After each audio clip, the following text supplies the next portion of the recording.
ವೀಕ್ಷಕರೇ, ನಮ್ಮ ಜೊತೆ ಸಾವಂತರದ ಲಕ್ಷ್ಮೀ ನರಸಿಂಹಸ್ವಾಮಿ ದೇವಸ್ಥಾನದ ಅಮ್ಮನವರ ದೇವಸ್ಥಾನದ ಪ್ರಧಾನ ಅರ್ಚಕರಾದಂತಹ ಸುದರ್ಶನ್ ಅವರಿದ್ದಾರೆ. ಅವ್ರ ಹತ್ರ ಮಾತಾಡೋಣ ಮತ್ತು ಈ ದೇವಸ್ಥಾನದ ಇತಿಹಾಸ ಪರಿಚಯ ಮಾಡ್ಕೊಳ್ಳೋಣ. ಗುರುಗಳ ನಮಸ್ತೆ. ಹೇಳಿ ಗುರುಗಳು, ಹಳೆ ಕಾಲದ ಇತಿಹಾಸ, ಆಚಾರ ವಿಚಾರಗಳು. ಸ್ವಾಮಿ ಬಂದು ಉಗ್ರ ನರಸಿಂಹ ಉದ್ಭವಮೂರ್ತಿ. ನರಸಿಂಹ ಸಾಲಿಗ್ರಾಮ ನೋಡಿದ್ರೆ ಮೂಲ ರೂಪ ಅದೇ ಆಕಾರದಲ್ಲೇ ಇದೆ. ಬೆಳೆಯೋ ನರಸಿಂಹ, ಉಸಿರಾಡೋ ನರಸಿಂಹ ಅಂತಲೇ ಪ್ರತೀತಿ ಇರುತ್ತೆ. 12 ಅಡಿ ಎತ್ತರ ಬರುತ್ತೆ, 8 ಅಡಿ 48 ಅಡಿ ಸುತ್ತಳತೆ ಬರುತ್ತೆ. ಹಿರಣ್ಯಕಶಿಪುನ ಸಂಹಾರ ಮಾಡ್ತಿರೋ ರೀತಿಯಲ್ಲಿ ಸ್ವಾಮೀಜಿ ಉದ್ಭವ ಆಗಿರೋದು. ಅಮ್ಮನವರು ಪ್ರತಿಷ್ಠಾಪನೆ ಮಾಡ್ತಾರೆ. ಅಂದರೆ ಇದು ಅಮ್ಮನವ್ರ ದೇವಸ್ಥಾನ ಇವಾಗ ಕಟ್ಟಿಸ್ಬೇಕಾದ್ರೆ ಮೂಲ ಅಮ್ಮನವ್ರ ವಿಗ್ರಹ ಸ್ವಾಮಿ ಭಕ್ತರಿಗೆ ಅದನ್ನು ಲಿಟ್ಟಿ ಗರ್ಭಗುಡಿ ಎಲ್ಲ ಕಟ್ಟಿಸಿದಾದ್ಮೇಲೆ ಎತ್ತದೆ ಬರಲಿಲ್ಲ. ಅದು ಇಲ್ಲಿ ಹೂವಿನ ಪ್ರಸಾದ ಕೇಳೋ ಪದ್ಧತಿ ಇದೆ. ಆಗ ಸ್ವಾಮಿ ಹತ್ರ ಹೂವಿನ ಪ್ರಸಾದ ಕೇಳಿದಾಗ ಹೊಸ ವಿಗ್ರಹ ಮಾಡಿ ಪ್ರತಿಷ್ಠಾಪನೆ ಮಾಡಬೇಕು ಅಂತ ಇದೆ.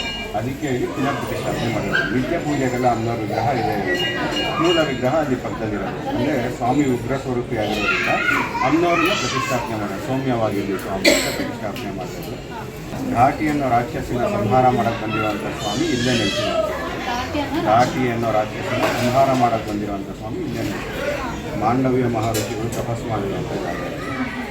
ಮೂಲ ಊರ ಹೆಸರು ಬಂದು ನೆಲಪಟ್ಟಣ ಅಂತ. ರೆಕಾರ್ಡ್ಸಲ್ಲೆಲ್ಲ ಇವತ್ತು ಇರೋದು ನೆಲಪಟ್ಟಣ ಅಂತ. ಆಮೇಲೆ ಸಾಮಂತರಾಯರ ಆಳ್ವಿಕೆ ಕಾಲದಲ್ಲಿ ಸಾಮಂತರಾಯನ ದುರ್ಗ ಆಯಿತು. ಆಮೇಲೆ ಬ್ರಿಟಿಷ್ ಕಾಲದಲ್ಲಿ ಬೆಟ್ಟದ ಮೇಲಿಂದ ತಳ್ಳಿ ಇಲ್ಲಿ ಪನಿಷ್ಮೆಂಟ್ ಕೊಡೋದು ಸಾವಿನ ದುರ್ಗ ಆಯಿತು. ಆಮೇಲೆ ಇಲ್ಲಿ ಬೆಟ್ಟದಲ್ಲಿ ಚಿನ್ನದ ನಕ್ಷತ್ರ ಇದೆ, ಸವರನ್ ದುರ್ಗ ಆಯಿತು. ಸಾವಿನ ದುರ್ಗ, ಸವರನ್ ದುರ್ಗ, ಸಾಮನ ದುರ್ಗ ಆಯಿತು. ಮುಂದಾಗಿ ಹೌದು ಹೌದು ಸಾವಿನ ದುರ್ಗ ಅಂತಲೇ ಬ್ರಿಟಿಷ್ ಕಾಲದಲ್ಲೆಲ್ಲ ತುಂಬ ಪ್ರತೀತಿ. ಹಾಗಾಗಿ ಇವಾಗ ಸಾವನ ದುರ್ಗ ಅಂತ ಇದೆ. ಮೊದಲು ಊರೆಲ್ಲ ಏನೂ ಇಲ್ಲ, ಮನೆ ಮತ್ತು ಮಂಟಪ ಅಷ್ಟೇ ಇದ್ದಿಲ್ಲ. ಮೂಲ ನಮ್ಮ ತಾತವ್ರ ಕಾಲದಲ್ಲಿ ಈ ರೋಡೆಲ್ಲ ಮಾಡಿಸಿ ಯಾರೇ ಪೂಜೆಗೆ ಬಂದು ನಡ್ಕೊಂಬರ್ಬೇಕಾಗಿತ್ತು.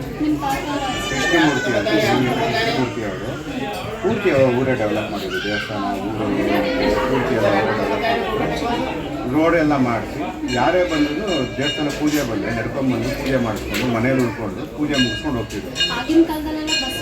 ಬಸ್ ರೋಡು ಇರಲಿಲ್ಲ, ಆಮೇಲೆ ನಮ್ಮ ತಾತವರು ಹಿಡಿದು ರೋಡೆಲ್ಲ ಮಾಡಿಸಿ ಜನ ಯಾವಾಗ ಜಾಸ್ತಿ ಆಗೋ ಮನೆಯಲ್ಲೂ ಉಳ್ಕೊಳೋದಕ್ಕೆ ಕಷ್ಟ ಆಗುತ್ತೆ ಅಂಥೇಳಿ ಗುರುತಿಸಿ ಆಗಿನ ಕಾಲದಲ್ಲಿ ಒಂದೊಂದು ಫ್ಯಾಮಿಲಿ ಕಮ್ಯುನಿಟಿನ ಗುರುತಿಸಿ ಅಂಥವ್ರಿಗೆ ಜಾಗ ಎಲ್ಲ ದಾನ ಕೊಟ್ಟು ದೇವಸ್ಥಾನ ಛತ್ರಗಳು ಮಾಡಿಸಿ ಬರೋರಿಗೆಲ್ಲ ಅನುಕೂಲ ಮಾಡಿಕೊಡ್ತೀವಿ. ಇಲ್ಲಿನ ರಥೋತ್ಸವ ಪ್ರಾರಂಭ ಮಾಡಿದ್ದು ಕೃಷ್ಣಮೂರ್ತಿ ಅವರೇ, ನಮ್ಮ ತಾತ ಅವರಲ್ಲಿ. ಅವ್ರ ಕಾಲದಲ್ಲೇ ಇಲ್ಲಿ ಜಾತ್ರಾ ಮಹೋತ್ಸವ ಹೌದು ಅನುಕೂಲ ಆಗಲಿ ಅಂತ ಮಾಡಿಸಿದ್ದು ಅವರೇ ಮಾಡಿಸಿದ್ದು. ಈಗ ಗೌರ್ಮೆಂಟ್ ಇದಾಗಿದೆ. ಬಟ್ ಅಂದರೆ ಮೂಲ ಇವತ್ತು ಈ ಊರನ್ನ ಗುರುತಿಸ್ತಾರೆ ಅಂತಂದರೆ ಕೃಷ್ಣಮೂರ್ತಿ ಅವರು ಮತ್ತು ಅವರ ಮನೆಯವರು ಜಾನಕಮ್ಮ ಅವರಿಂದನೇ ಇಷ್ಟೆಲ್ಲ ಡೆವಲಪ್ ಆಗಿದೆ ಸಾವನ್ನೂರು.